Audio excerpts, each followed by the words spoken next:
This Liberal NDP Prime Minister is robbing hardworking Canadians to pay for his out-of-control spending. The level of that thievery was exposed last week when the Liberals were forced to admit that their carbon tax scam robs our economy of $30 billion a year.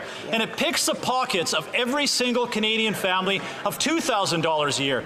This Environment Minister is not worth the economic vandalism he has wrought on Canadians. Will he admit that his carbon tax is a scam and just resign? Hear, hear. The Honourable Deputy Prime Minister and Minister of Finance.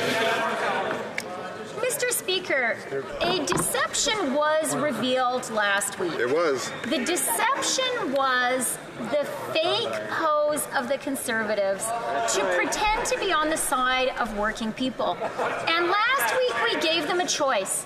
We said they could be on the side of a nurse or a welder, a Canadian who lives from paycheck to paycheck, or they could side with a multi-millionaire. It did not surprise anyone on this side of the House that the Conservatives yet again chose their rich lobbyist friends. Shame on them, Mr. Speaker. The Honourable Member from Foothills. About the NDP Liberal carbon tax scam was exposed last week. Yeah.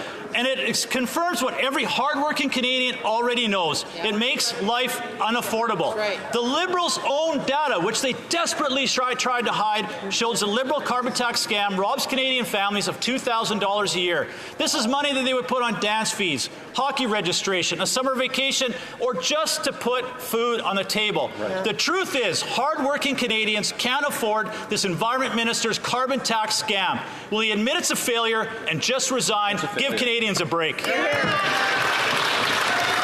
Honourable Deputy Prime Minister and Minister of Finance.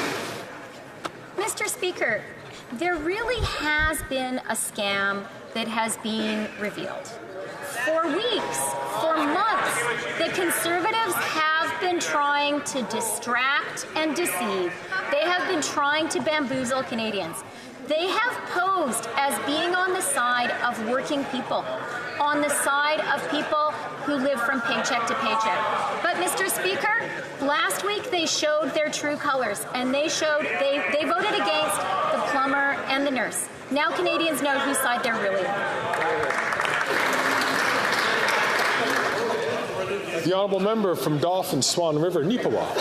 Speaker, the Environment Minister has been caught covering up a damning secret from Canadians.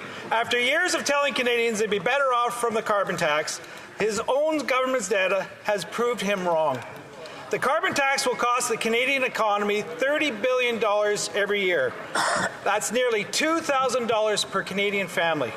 Now that we know the Environment Minister chose to vandalize the Canadian economy with his carbon tax, will he do the right thing and resign? The Honourable Minister of the Environment and Climate Change. Thank you, Mr. Speaker. The reality is that climate change is already costing Canadians $25 billion in the last 10 years alone. Not 5 years from now, not 10 years from now. It's already happening. And if we don't do anything, it's going to be an extra $35 billion to Canadian taxpayers. What we're doing on this side of the House is we're helping Canadians fight climate change, and we're helping Canadians with affordability, which is why 8 out of 10 Canadian families get more money back from carbon pricing than what they pay, Mr. Speaker.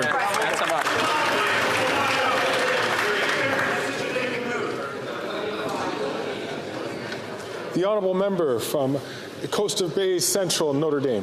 Mr. Speaker, this NDP Liberal Costly Coalition can no longer dispute the Parliamentary Budget Officer's finding that carbon tax will cost most Canadians more than they pay in. Their own report, which Conservatives forced them to release, shows that carbon tax will cost every single family in Canada $2,000 per year. Wow. And it'll cost the Canadian economy $30 billion per year. This is nothing short of economic vandalism. So after 9 years, will this Prime Minister finally do the right thing and fire his Environment Minister, or will he once again prove that he's not worth the cost? The The Honourable Minister of Labour. Let's go through the numbers yet again, Mr. Speaker. For a family of four in Alberta, it's $1,800. For Manitoba, it's $1,200.